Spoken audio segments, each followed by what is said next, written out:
High বন্ধুরা, আমি আজকে চুনো মাছ কেটে দিয়ে হলুদ মাখাইছি, পালং শাক করে দিচ্ছি। আর এই সবজিগুলো দিয়ে করবো, চুনো মাছ দিয়ে পালং শাক দিয়ে। এরকম শুকনো লঙ্কা দিয়ে দিলাম, রসুনটা দিয়ে দিলাম। বড্ড তেল ছিটকে ভালো লাগে না। পেঁয়াজটা দিয়ে দিলাম। আজকে এই যে ফ্যাঁসা চুনো দিয়ে পালং শাক করবো। পেঁয়াজ, রসুন, আলু, শুকনো লঙ্কা ফোড়ন দিয়ে দিই।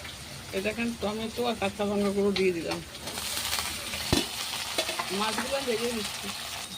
মশলা হয়ে গেছে, পালং শাকটা দিয়ে দিচ্ছি। এই দেখুন, ফ্যাঁসা মাছ কিছু ভাজা হয়ে গেছে। এটা হচ্ছে পালং শাকটা হলে ভালো লাগে। আমার ঘরে আজকে বাটার নেই, একটু ঘি দিয়ে দিলাম। এই দেখুন, চুনো মাছগুলো দিয়ে দিলাম। এই দেখুন, আমার চুনো মাছ দিয়ে পালং শাক হয়ে গেছে।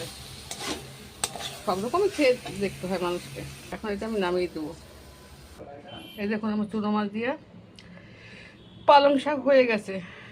চুনো মাছ চচ্চড়ি।